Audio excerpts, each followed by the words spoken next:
Faith Kamusimu y'emyaka 19 ne muwala we Nisha Akankunda ow'omwaka ogumu n'emyezi 5 batuuze ku kyalo Kinoni mu ggombolola y'Ekyera erw'emiyaga mu disitulikiti ey'e Ssembabule. Tubasanze kalwaliro aka Life Care Medical Center mu katawuni ak'erw'emiyaga nga bataawa oluvannyuma lw'okutemwa amajambiya agalesse ebbujje nga lisaliddwako ekigere okugulu okwa ddyo. Kamusimu agamba nti amajambiya gabuzeewo katono okubazikiriza n'omwana we gabatemeddwa mulamu we Yoweri Muhwezi era ng'entabwe yavudde ku nnazaalawe Violet Musinje okuleeta omusawo w'ekinnaasa waka Muhwezi kye yabadde tayagala. N'agamba oyo mubbi simanyi biki kale nnazaalawe n'amugamba ssente ze nteekamu zange si zizo sooka onveeko nze bandagulire bwe naawona nze onveeko. N'agamba owaayi bino nnazaalawe byakola nze sibyagala nengamba kati genda oyombese maama wo nze siri maama wo. Ye n'agaana n'ampisaamu ejjambiya eno. Ono agamba nti mulamu we Muhwezi yamulumbye wa nnazaalawe gye yabadde agenza okumuyambako ku mirimu era bwe yabadde ava okusala enkoko n'asanga olyogano wakati wa Muhwezi ne nnyina kyokka Muhwezi olwalabye kansiime n'enkoko kwe kumukyukira n'atandika okumutema ejjambiya. Soose n'ankuba oluyinga ndi mu nnyumba nga soogedde yadde ekintu n'ekimu n'ankuba oluyinga enfuluma. Okufuluma yazenga ngoberera nange okwetaasa nenzirukane neneekweka. Bwe navuddeyo awe yakwatidde ejjambiya najja ng'anumba. Kamusimu agamba nti mu kwetaasa ejjambiya eyookubiri wano we yakwatidde omwana we gwe yabadde aweese ku mugongo n'emusalako ekigere.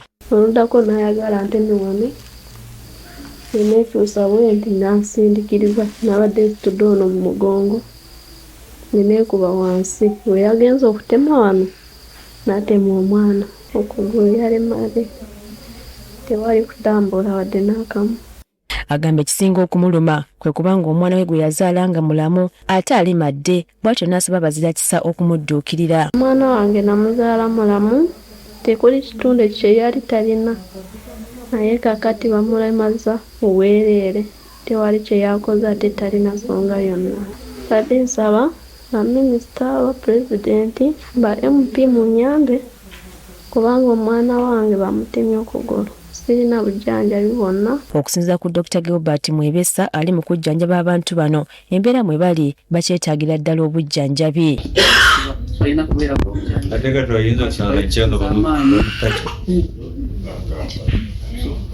Kyayitaagana kufuna antibiotics okutavunda wali kubanga amagumba gabeera bwegati nogasiba olina kulaba nogajanja kugatafuna. Mu mbeera eno omubaka w'emiyaga Emmanuel Lwashande wasinzidde n'aleeta ambulance ebongeddeyo ku ddwaliro erisingako okufuna obujjanjabi obulungi era n'asaba ab'ebyokwerinda okufuba okulaba nga Muhwezi akwatibwa n'akulwako ng'amateeka bwe galagira. Ku kyendabyo kino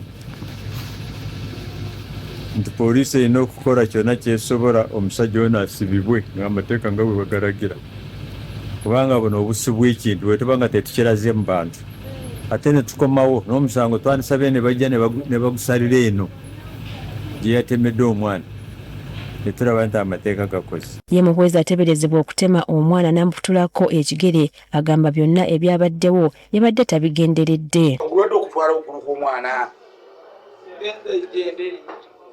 Okusinziira ku mwogezi wa poliisi mu bitundu by'e Masaka twakasirye Muhwezi yatuuse dda mikono gyabwe. Yali mu kaduukulu kaffe ku poliisi ng'avunaanibwa emisango gy'okugezaako okutta omuntu ng'akozesa ejjambiya. Tuvumirira ebikolwa nga bino ebyabo abafamilizi abafunamu obutakkaanya ate bo ne basuubira nti bajja kuyita mu mbeera y'emu ey'okumenya amateeka babeere nga bafuna obwenkanya. Ne maama waateeberezebwa okutema kw'omwana ekigere poliisi emukutte ku bigambibwa nti abadde agezaako okuddusa mutabani we oluvannyuma lw'ettemu lino.